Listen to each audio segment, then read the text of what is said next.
자, 이제 마지막 문제만을 남겨두고 있습니다. 항상 저희가 마지막 문제는 다음 주 일정과 관련한 문제를 내드렸는데 오늘도 어떤 포인트가 있을지 문제부터 만나보겠습니다. 네, 잠깐 예고가 됐는데요. 마지막 문제는 늘 테이버 전문가가 공들이는 시간이죠. 과연 어떻게 준비가 되어 있을지 문제지 통해 확인해 보도록 하겠습니다. 열어주시죠. 네, 다음 주 증시 일정 중 가장 주목해야 할 것 하나만 고르시면 되겠습니다. 1번에는 미국의 7월 ISM 서비스 PMI가 올라와 있는데요. 지난 6월의 경우에는 5월 대비 그리고 시장의 예상치를 웃도는 결과를 발표했었죠. 이에 따라서 경기 호전 시그널 보내고 있는데 현재 전문가들이 미국의 경제 지표에 주목해야 한다라고 하니까요. 1번 일정 꼭 챙겨보셔야겠고요. 2번에는 영국 중앙은행의 통화정책회의 진행이 됩니다. 또 3번에는 MSCI 분기 리뷰가 드디어 발표가 되는데 LIG 넥스원, 효성중공업, 두산이 가장 유력한 편입 후보로 자리 잡고 있습니다. 하지만 이렇게 편입 후보로 제시가 됐을 때 주가 가장 많이 오르고 오히려 편입된 이후에는 세론성 물량이 또 출회되는 모습도 보여지고 있는데요. 이에 대한 또 주가 흐름 꼭 챙겨보셔야겠습니다. 4번에는 중국의 CPI, PPI도 발표될 예정이고요. 5번이 지금 국내에서 가장 기대되고 있는 일정입니다. 국가대표 AI 선발이 4일에 발표될 예정인데요. 5개 기업 명단이 발표됩니다. 만약에 꼽히게 된다면 GPU, 데이터 지원은 물론이고요. 인재를 영입하는 비용까지 정부에서 전폭적인 지원을 할 예정입니다. 기대되는 기업들 꼭 리스트업 해보시면 좋을 것 같고요. 마지막으로 계속해서 실적 시즌 이어집니다. 이 안에서 어떤 일정을 가장 주목해야 할까요? 한 가지만 꼽아보도록 할게요. 그럼 마지막 주식 남녀의 선택 보드를 들어주시죠. 자, 이렇게 다음 주 일정이 쭉 나왔고요. 거기서 가장 주목되는 것은 무엇이냐라고 질문을 드렸는데 먼저 이재은 대표는 1번과 6번, 그러니까 미국의 경제 지표와 실적 발표를 주목하자라고 말씀을 해주신 거고요. 테이버 전문가는 다 필요 없다. 라고 적어주셨습니다.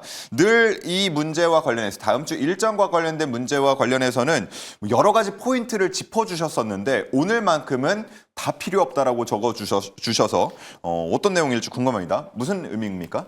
일단은 제가 차트랑 알고리즘을 말씀을 드리는데 이게 지금 뭐 우리나라도 마찬가지고 미국도 마찬가지고 알고리즘 매매가 상당한 비중을 차지하고 있는 상황입니다. 예. 그런 상황에서 지금 이번 실적 발표의 특징을 놓고 보시면은 우리가 투자하는 뭐 대형주들 같은 경우에는 좀 그런 성향이 덜했지만 S&P 500의 대부분의 종목들이 실적 발표 이후에 이제 3% 이상, 5% 이상 하락하는 모습을 보였다라는 게 이번 실적 발표의 특징이었어요. 그러면서 차트를 21선, 51선까지 한 번에 밀어버리는 그런 모습을 보이고 있는데 지금 오늘 같은 경우에도 놓고 보실 때 아마존 같은 경우에 지금 한 8% 정도 하락하는 모습을 보이고 있어요. 그런데 지금 차트를 놓고 보시면은 오늘의 지금 프리장의 스타트를 놓고 보실 때 이게 51선, 여기 보라색 선이 51선인데 지금 51선을 지키지 못하고 그 아래에서 출발하는 모습을 보이고 있습니다. 이런 식으로 지금 실적 발표를 하면서 완전히 차트를 망가뜨리는 그러한 뭐 대규모 매수 매도가 발생을 하고 있고 이건 알고리즘에 의한 움직임이라고 볼 수 있는 대목인데 이런 것들이 지금 많은 종목에서 지금 벌어지고 있는 중이고요. 이렇게 되면서 알고리즘 자체를 망가뜨리면서 오히려 매도로 포지션이 좀 전환되는 그런 모습들. 그리고는 최근에 뭐 마이크로소프트나 구글의 실적 발표를 보면서 아마존도 좋겠지라고 매수했던 그런 한 많은 매수세들이 한 방에 다 무너지는 모습을 지금 보이고 있는 거예요. 다 물려있는 상황이라는 겁니다. 이렇게 되면 이게 돈이 잠기는 모습을 보일 수 있는 상황이다 보니 이런 것들을 우리가 이제 참고를 해보실 때는 지금 대부분의 종목들이 구글도 마찬가지고 그리고는 뭐 아마존도 마찬가지고 대부분의 종목들이 실적 발표 이후에 썩 유쾌한 모습은 보이지 못합니다. 특히 제가 주목하고 보고 있던 게 뭐냐 그러면 넷플릭스예요. 지금 시장에서 넷플릭스에 대한 관심이 별로 이렇게 뭐 많지 않은 상황이긴 한데 넷플릭스 이번에 보시면은 실적 발표 이후에 개파락을 하고 계속 떨어지고 있어요. 예. 이렇게 되면 넷플릭스를 최근 고점 부근에서 매수하신 분들은 다 물려있는 상황이다라고 볼 수 있는 대목인데 이런 차트들이 지금 돌려보시면 상당히 많은 기업에서 이런 차트를 그리고 있는 중이에요. 그러니까 빅테크는 살아남은 상황이지만 조금만 애매하더라도 차트를 다 망가뜨리는 그런 상황이 벌어지고 있고 이런 것들이 오히려 알고리즘 상에서 뭔가를 건들면서 오히려 매도 그리고는 옵션 해지 그리고는 선물 매도까지도 포지션을 확대할 수 있기 때문에 이런 부분에서는 저는 오히려 주요 빅테크들의 실적이 다 발표가 됐고 이제는 엔비디아 실적 발표까지 한 3주 정도 시간이 남아있는 상황입니다. 그런 상황에서는 좀 더 매도세에 대해서 주의하시면서 지금은 차트를 보면서 차트 자리를 찾는 게 더 중요한 상황이다. 개별 종목 장세는 계속 유지가 될 겁니다. 유동성이 많기 때문에. 다만 그런 상황에서 차트를 깨고 내려간 종목은 절대 보지 않는다라는 철저한 원칙을 지키면서 지지선을 확인하고 단기적으로 접근한다든지 혹은 내가 밸류를 체크를 하고 장기 평선을 보면서 여기서부터 분할 매수를 시작하겠다라는 전략으로 좀 더 보수적으로 한 주를 보내시는 게 맞지 않을까. 이렇게 저는 생각하고 있기 때문에 약간은 그렇죠. 차트와 알고리즘 중심으로 좀 보셨으면 좋겠다라고 말씀을 드리게 됐습니다. 네, 좋습니다. 자, 다음은 이 대표님인데 미국의 경제 지표 그리고 실적 발표라면 어떤 또 부분을 주목하고 계신지 궁금한데요. 얘기 한번 들어보겠습니다.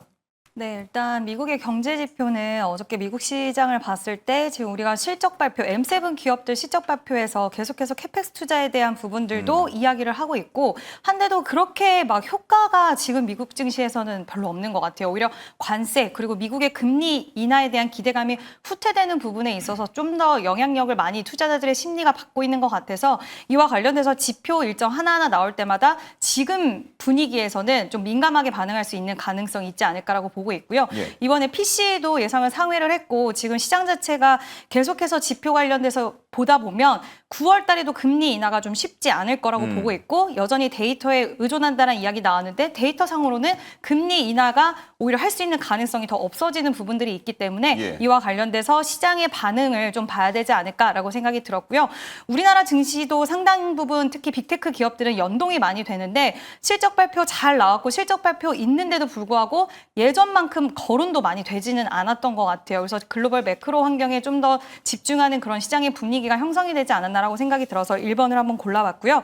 6번 실적 발표는 물론 시장 분위기가 잡히지 않는다라고 한다면 호실적이 나와도 그리고 나쁜 실적이 나오면 더 좀 밀리는 경향은 있을 수는 있겠지만 실적에 민감하게 반응을 하진 않을 수도 있다라고는 봅니다. 다만 시장이 다음 주에 어느 정도 정상화가 됐을 때는 아마 실적 발표 관련된 기업들 특히 뭐 네이버라든지 그리고 APR 최근 많이 좀 밀렸던 기업들이 있잖아요. 그래서 다시 한번 실적을 좋게 보였을 때 특히 APR 화장품 종목들은 이번에 수출 데이터를 봐도 그렇고 실적에 대해서도 상당히 기대 심리가 있었는데 밀린 부분에 있어서 실적이 공개가 됐을 때 다시 한번 매수세가 유입될 수 있는 가능성도 있다라고 보고 있어서 오늘 전체적으로 다 빠진 증시이기 때문에 시장 전반적인 분위기가 좀만 잡힌다라고 했을 때는 숫자로 증명해내고 성장에 대한 모멘텀이 있는 쪽에는 다시 매수세가 유입될 수 있는 가능성이 있다라고 판단 들어서 1번과 6번을 골라봤습니다. 네, 좋습니다.